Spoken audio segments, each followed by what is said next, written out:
আমি আপনাদের সামনে কথাটা বলি, এই যে বলছি রাগ করেন না, একটু বিবেচনা করেন যে মহান স্রষ্টা বলেছেন তোমরা আমাকে ডাকো, আমি তোমাদের ডাকে সাড়া দিব। এই যে মহান স্রষ্টা বললেন, এখানে বলুন তো, আমি যে পূর্বে যে বললাম, কোনো মানুষ কোনো দুর্ঘটনায় পথ চলতে গিয়ে দুর্ঘটনার শিকার হয়ে সে উলঙ্গ হয়ে গেছে, তখন কি সে স্রষ্টাকে ডাকবে না? শেষটাকে ডাকে না, ডাকা নিষেধ? নাকি সে মনে করে যে আমার ফরজ তরফ হয়ে গেছে, কাপড় দিয়ে শরীর ঢেকে ফরজ সমাধান করে তারপর আমরা প্রভুকে ডাকবো? এটা কি সম্ভবের কথা? জ্ঞানের কথা হলো, বুদ্ধিমানের কথা হলো? বলেন। আচ্ছা, আরেকটা কথা চিন্তা করুন, সরল হবে। মানুষ বিভিন্ন অবস্থায় স্বপ্নে দেখে না? বিভিন্ন স্বপ্নে দেখে, স্বপ্নে ভালো দেখে মন্দ দেখে। মানুষ যখন স্বপ্নে ভালো দেখে তখন সুবহানাল্লাহ, আলহামদুলিল্লাহ, আল্লাহু আকবার ইত্যাদি বলে। আর যখন মানুষ ভয়ের কিছু দেখে, খারাপ কিছু দেখে, তখন লা হাওলা ওয়ালা কুওয়াতা ইল্লা বিল্লাহ অনেক কথার মধ্যে শব্দের মধ্যে শব্দ উচ্চারণ করে থাকে। আচ্ছা, তখন কোথায় অবতার থাকে আর কোথায় মূর্তি থাকে বলেন তো? নিজেকেই নিজে স্রষ্টার কাছে সমর্পিত হয়ে স্মরণ করতে হয় স্রষ্টাকে, ঠিক না? তো আমি যদি এইভাবে স্রষ্টাকে স্মরণ করা মাত্র স্রষ্টা আমার কথাটা শুনতে পান, সাড়া দেন, এই বিশ্বাসটুকু যদি না থাকে, আমি কি ধরনের বান্দা হলাম বলেন?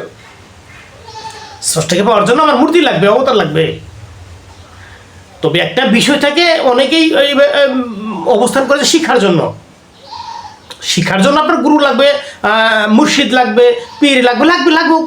শিক্ষা আর এই যে স্মরণ, মানা, এই পার্থক্য আছে না? এই পার্থক্যটা আপনার বুঝতে হবে না? তো আমি যে কথাটা ইঙ্গিত করছি, স্রষ্টাকে মানুষ পাওয়ার জন্য ওই মূর্তি আবিষ্কার করেছে, অবতার আবিষ্কার করেছে। একটা জড়, একটা জীব। জড়ের মধ্যে মূর্তি আর জীবের মধ্যে বিভিন্ন কি বলি, কথাটা অসঙ্গত হলে বলতে হয়, ওই যে গুরু, শায়েক বা পীর বুজুর্গি বানাইছে এগুলো মানুষ। এগুলো কিন্তু খারাপ অর্থে ব্যবহার হয় না, ভালো অর্থে কিন্তু বোঝানোর জন্য এই কথাগুলো বলতে হবে। হ্যাঁ, নিজেকে সমর্পিত করার জন্য শিক্ষার দরকার আছে, কিন্তু শিক্ষার ক্ষেত্রে আর এই অনুভূতি বোঝার ক্ষেত্রে একটা পার্থক্য থাকে। এই পার্থক্যটা আমরা গুলিয়ে ফেলি, যেটুকু হয় না। তো মহান স্রষ্টাকে আমরা ডাকবো যে কোনো অবস্থায়, যে কোনো অবস্থানে ডাকবো, কারণ মহান স্রষ্টা তো বলেছেন তোমরা আমাকে ডাকো, আমাকে স্মরণ করো, আমি তোমাদেরকে স্মরণ করবো।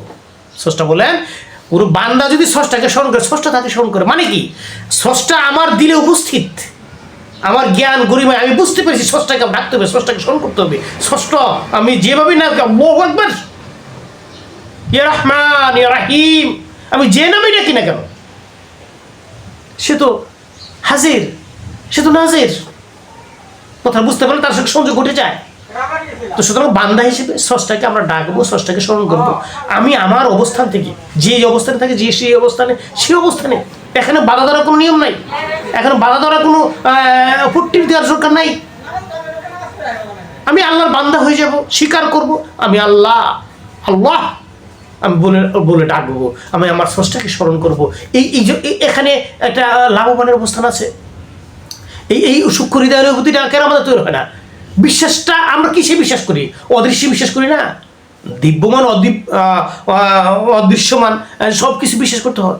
তো আমাদের স্রষ্টার প্রতি আমাদের আস্থাটা থাকবে না, আস্থা থাকবে না যে আমি যে তার বান্দা, তিনি আমাকে দেখভাল করছেন, লালন পালন করছেন, সমস্ত কিছু যোগান দিচ্ছেন। তিনি সব খবর আমার জানে, তিনি বেখবর নন।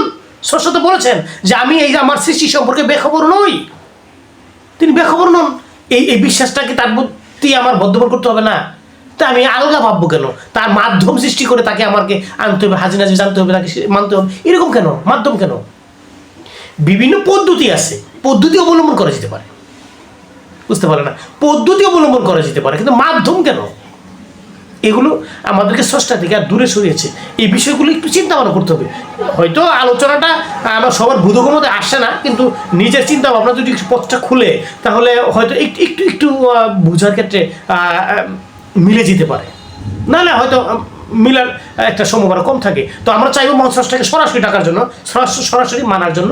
স্রষ্টা আমাদেরকে যেন ডাকে সাড়া দিবেন। অবশ্যই এই ব্যাপারে লক্ষ্য বা হাজারটা দিক আছে, সব দিক তো আলোচনা করা যাবে না, একটু করে আলোচনা করতে হয়।